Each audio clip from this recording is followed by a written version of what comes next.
¿Dónde está el trono de Satanás? ¿Es un lugar físico o simbólico? ¿Qué significa para nosotros como hijos de Dios? La Biblia nos habla varias veces del trono de Satanás, pero hay un pasaje en particular que nos da una pista muy clara de su ubicación. Se trata de la carta que el apóstol Juan escribió a la iglesia de Pérgamo, una de las 7 iglesias de Asia Menor, a las que se dirige el libro de Apocalipsis. En esta carta, Juan dice lo siguiente: «Yo conozco tus obras, y dónde moras, donde está el trono de Satanás, pero retienes mi nombre, y no has negado mi fe, ni aun en los días en que Antipas, mi testigo fiel, fue muerto entre vosotros, donde mora Satanás».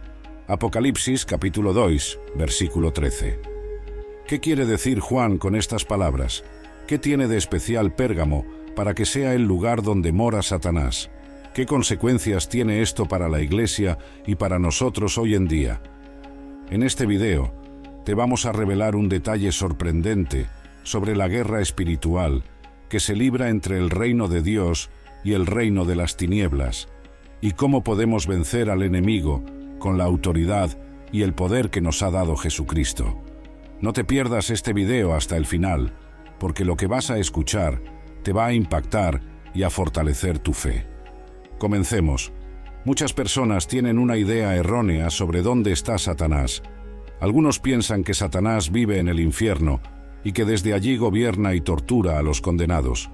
Otros creen que Satanás está en la tierra y que se manifiesta a través de las obras del mal, la tentación y la opresión. Sin embargo, ninguna de estas ideas se ajusta a lo que la Biblia nos enseña sobre la posición y el destino de Satanás. La Biblia nos dice que Satanás fue creado por Dios como un ángel poderoso y hermoso llamado Lucifer, que significa portador de luz. Pero Lucifer se rebeló contra Dios por su orgullo y ambición y quiso ser igual o superior a Dios. Por esta razón, Dios lo expulsó del cielo junto con una tercera parte de los ángeles que lo siguieron. Estos ángeles caídos se convirtieron en demonios, y Lucifer pasó a ser llamado Satanás, que significa adversario o acusador. La Biblia también nos dice que Satanás todavía tiene acceso al cielo y que allí acusa a los hijos de Dios delante de él. Esto lo vemos en el libro de Job, donde Satanás se presenta ante Dios y le pide permiso para probar la fidelidad de Job. También lo vemos en el libro de Zacarías, donde Satanás se opone al sumo sacerdote Josué, que representa al pueblo de Dios. Y lo vemos en el libro de Apocalipsis, donde Juan dice que Satanás es el acusador de nuestros hermanos, el que los acusa delante de nuestro Dios día y noche. Apocalipsis capítulo 12, versículo 10. Entonces, ¿dónde está el trono de Satanás? ¿Es el infierno su reino? No, el infierno no es el reino de Satanás, sino su castigo. La Biblia nos dice que el infierno fue preparado para él y sus ángeles, y que allí serán arrojados al final de los tiempos, cuando Jesucristo vuelva y juzgue a los vivos y a los muertos. El infierno no es el lugar donde Satanás reina, sino donde sufrirá la ira de Dios por la eternidad. Jesús dijo: «Apartaos de mí, malditos, al fuego eterno preparado para el diablo y sus ángeles». Mateo capítulo 25, versículo 41. ¿Y la tierra? ¿Es la tierra el reino de Satanás? Tampoco. La tierra es la creación de Dios, y Él la gobierna con su soberanía y su providencia. Aunque Satanás tiene cierto poder e influencia sobre el mundo, no es el dueño ni el señor de la tierra. La Biblia nos dice que Satanás es el Dios de este siglo, el príncipe de la potestad del aire, el príncipe de este mundo. Pero estos títulos no significan que Satanás tenga autoridad absoluta sobre la tierra, sino que se refieren a su dominio sobre el sistema de pecado y maldad que opera en el mundo y sobre los que le siguen y le obedecen. La Biblia también nos dice que Satanás es un enemigo derrotado, que ya ha sido vencido por la muerte y resurrección de Jesucristo, y que su poder está limitado por la voluntad de Dios. Jesús dijo: «Ahora es el juicio de este mundo, ahora el príncipe de este mundo será echado fuera». Juan capítulo 12, versículo 31. Entonces, si Satanás no reside en el infierno ni en la tierra, ¿dónde está su trono? Algunos han sugerido que el trono de Satanás se encuentra en Pérgamo, una antigua ciudad de Turquía, donde se hallaba uno de los templos más impresionantes dedicados al dios griego Zeus. Este templo tenía la forma de un trono gigante y se le conocía como el altar de Zeus. Algunos creen que este altar era el símbolo del poder y la autoridad de Satanás, y que por eso Juan lo menciona en su carta a la iglesia de Pérgamo. Sin embargo, esta teoría tiene varios problemas. Primero, el altar de Zeus no era el único lugar de idolatría y perversión en Pérgamo. También había templos dedicados a otros dioses paganos como Atenea, Dionisio, Asclepio y el emperador romano. Segundo, el altar de Zeus no era el único lugar donde los cristianos sufrían persecución y martirio. También había otros lugares donde los cristianos eran obligados a negar su fe o a morir por ella. Tercero, el altar de Zeus no era el único lugar donde Satanás actuaba con engaño y seducción. También había otros lugares donde Satanás introducía falsas doctrinas y prácticas en la iglesia, como la doctrina de los Nicolaitas y la doctrina de Balaam. Por lo tanto, el trono de Satanás no se refiere a un lugar específico, sino a una realidad espiritual. El trono de Satanás representa el lugar donde Satanás ejerce su poder y su oposición contra Dios y su pueblo, donde quiera que sea. La Biblia nos habla de 3 cielos diferentes que se refieren a distintos ámbitos de la creación de Dios. El primer cielo es el cielo atmosférico, donde están las nubes, el aire y las aves. El segundo cielo es el cielo astronómico, donde están el sol, la luna, las estrellas y los planetas. El tercer cielo es el cielo espiritual, donde está el trono de Dios, los ángeles y los santos. ¿En cuál de estos cielos reside Satanás? La Biblia nos da a entender que Satanás reside en el segundo cielo, el cielo astronómico. Esto se debe a que Satanás todavía tiene acceso al primer y al segundo cielo, pero no al tercero. Recordemos que Satanás fue expulsado del tercer cielo, el cielo espiritual, cuando se rebeló contra Dios, pero no fue arrojado a la tierra, sino al segundo cielo, el cielo astronómico. Allí estableció su trono, y desde allí ejerce su dominio sobre el mundo. La Biblia nos dice que Satanás es el príncipe de la potestad del aire, lo que implica que tiene control sobre el espacio aéreo que rodea la tierra. La Biblia también nos dice que Satanás es el Dios de este siglo, lo que implica que tiene influencia sobre el curso de la historia y la cultura humana. La Biblia también nos dice que Satanás es el príncipe de este mundo, lo que implica que tiene autoridad sobre los sistemas políticos, económicos y religiosos que se oponen a Dios. Pero ¿cómo puede Satanás tener tanto poder y tanta influencia desde el segundo cielo? La respuesta es que Satanás no actúa solo, sino que cuenta con un ejército de demonios que le sirven y le obedecen. La Biblia nos dice que cuando Satanás se rebeló contra Dios, arrastró consigo a una tercera parte de los ángeles, que se convirtieron en sus aliados. Estos ángeles caídos son los que llamamos demonios, y son los que ejecutan la voluntad de Satanás en la tierra. La Biblia nos dice que hay diferentes tipos y rangos de demonios que se organizan en una jerarquía militar. Algunos de estos demonios son los que llamamos espíritus territoriales, que tienen asignada una región geográfica específica para influir y oprimir a sus habitantes.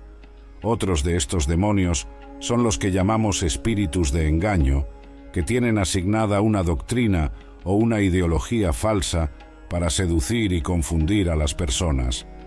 Otros de estos demonios son los que llamamos espíritus de atadura, que tienen asignada una adicción o una aflicción para esclavizar y destruir a las personas.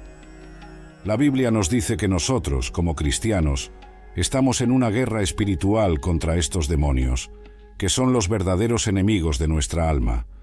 El apóstol Pablo nos dice: porque no tenemos lucha contra sangre y carne, sino contra principados, contra potestades, contra los gobernadores de las tinieblas de este siglo, contra huestes espirituales de maldad en las regiones celestes. Efesios capítulo 6, versículo 12. Estas regiones celestes son el segundo cielo, el cielo astronómico, donde está el trono de Satanás y sus demonios. Allí se libra una batalla invisible pero real, que afecta a nuestra vida visible y terrenal. Por eso, debemos estar preparados y equipados para resistir y vencer al enemigo con la armadura de Dios y las armas de nuestra milicia. Pablo nos dice: por tanto, tomad toda la armadura de Dios, para que podáis resistir en el día malo, y habiendo acabado todo, estar firmes. Estad pues firmes, ceñidos vuestros lomos con la verdad, y vestidos con la coraza de justicia, y calzados los pies con el apresto del Evangelio de la paz. Sobre todo, tomad el escudo de la fe, con que podáis apagar todos los dardos de fuego del maligno, y tomad el yelmo de la salvación, y la espada del Espíritu, que es la palabra de Dios, orando en todo tiempo con toda oración y súplica en el Espíritu, y velando en ello con toda perseverancia y súplica por todos los santos. Efesios, capítulo 6, versículos del 13 al 18. La Biblia nos dice que Satanás tiene un juicio y un destino final ya determinados por Dios. Aunque se resiste y se rebela contra el plan de Dios, no puede impedir ni cambiar lo que Dios ha decretado para él y sus demonios. La Biblia nos revela cómo será el juicio final sobre Satanás y cómo será su destino final en el lago de fuego y azufre. El juicio final sobre Satanás comenzará durante la gran tribulación, el periodo de 7 años que precederá a la segunda venida de Jesucristo. Durante este tiempo, Satanás intentará engañar y destruir a la humanidad con la ayuda del anticristo y el falso profeta, que serán sus instrumentos para establecer un gobierno mundial y una religión falsa. La Biblia nos dice que Satanás hará grandes señales y prodigios para seducir a los que no aman la verdad, y que perseguirá y matará a los que se nieguen a adorar a la bestia y a recibir su marca. La Biblia también nos dice que Satanás se opondrá a Israel, el pueblo escogido de Dios, y que intentará aniquilarlo con una gran invasión militar. Pero cuando Satanás crea que ha triunfado, Dios intervendrá con su poder y su justicia. La Biblia nos dice que Dios enviará sus ángeles para tocar las 7 trompetas y derramar las 7 copas de su ira sobre la tierra, causando grandes plagas y catástrofes que afectarán a los seguidores de Satanás. La Biblia también nos dice que Dios enviará a sus 2 testigos, que profetizarán y harán milagros en Jerusalén, y que resucitarán después de ser asesinados por el anticristo. La Biblia también nos dice que Dios protegerá a un remanente de Israel, que se refugiará en el desierto y que lo salvará de la furia de Satanás. Pero el golpe más duro para Satanás vendrá cuando Jesucristo regrese en gloria y majestad, acompañado por sus ángeles y sus santos. La Biblia nos dice que Jesucristo derrotará al anticristo y al falso profeta, y los arrojará vivos al lago de fuego y azufre. La Biblia también nos dice que Jesucristo capturará a Satanás y lo entregará a un ángel, que lo encadenará y lo arrojará al abismo, donde estará preso por 1000 años. La Biblia también nos dice que Jesucristo establecerá su reino milenial, donde reinará con justicia y paz sobre la tierra, y donde los santos y los judíos fieles gozarán de su bendición y su presencia. Pero el juicio final sobre Satanás no terminará ahí. La Biblia nos dice que al final de los 1000 años, Satanás será soltado por un poco de tiempo, y que saldrá del abismo para engañar a las naciones que habitan en los 4 ángulos de la tierra. La Biblia también nos dice que Satanás reunirá a sus ejércitos para atacar el campamento de los santos y la ciudad amada, que es Jerusalén. Pero la Biblia también nos dice que Dios enviará fuego del cielo que devorará a los ejércitos de Satanás y que pondrá fin a su rebelión. La Biblia también nos dice que Dios arrojará a Satanás al lago de fuego y azufre, donde estarán el anticristo y el falso profeta, y donde serán atormentados día y noche por los siglos de los siglos. La Biblia también nos dice que Dios juzgará a los muertos, grandes y pequeños, según sus obras, y que los que no estén escritos en el libro de la vida serán arrojados al lago de fuego, que es la muerte segunda. Este será el destino final de Satanás, el enemigo de Dios y de su pueblo, un destino de sufrimiento, de vergüenza y de derrota. un destino que contrasta con el destino de los que aman a Dios y a su Hijo Jesucristo, un destino que nos muestra la gravedad del pecado y la santidad de Dios, un destino que nos muestra la misericordia y la gracia de Dios, que nos ha salvado de la ira venidera por medio de la fe en Jesucristo, un destino que nos muestra la esperanza y la gloria de Dios, que nos ha preparado una morada celestial donde estaremos con Él por la eternidad. Hemos visto, queridos hermanos y hermanas, cómo la Biblia nos revela la verdad sobre el trono de Satanás y cómo nos muestra el juicio y el destino final de nuestro enemigo. Hemos visto cómo Satanás ha sido derrotado por la obra de Jesucristo en la cruz y cómo será destruido por el poder de Jesucristo en su segunda venida. Hemos visto cómo Satanás no tiene nada que ver con nosotros, los que hemos sido redimidos por la sangre de Jesucristo, y cómo podemos resistirlo y vencerlo con la fe, la palabra y la oración. Queremos animarte, amado hermano y hermana, a que no temas ni te dejes intimidar por Satanás y sus demonios. Recuerda que tú eres más que vencedor por medio de aquel que te amó. Recuerda que tú eres hijo de Dios y que tienes la autoridad y el poder de su nombre. Recuerda que tú eres ciudadano del cielo y que tienes la esperanza y la gloria de su reino. Recuerda que tú eres parte de la Iglesia y que las puertas del Hades no prevalecerán contra ella. No dejes que Satanás te engañe, te oprima o te desanime. No dejes que Satanás te robe, te mate o te destruya. No dejes que Satanás te aparte de la voluntad, el propósito y el plan de Dios para tu vida. Mantente firme en la verdad, en la justicia y en la paz. Mantente firme en la fe, en la salvación y en el Espíritu. Mantente firme en la gracia, en el amor y en la comunión. Y recuerda siempre que Jesucristo es el Rey de Reyes y Señor de Señores, y que Él tiene la última palabra sobre todo lo creado. Recuerda siempre que Jesucristo es el león de la tribu de Judá, y que Él ha vencido al dragón, la serpiente antigua, que es el diablo y Satanás. Recuerda siempre que Jesucristo es el Alfa y la Omega, el principio y el fin, y que Él hará nuevas todas las cosas y enjugará toda lágrima de nuestros ojos. Gracias por acompañarnos en este video. Esperamos que haya sido de bendición y de edificación para tu vida. Que Dios te bendiga.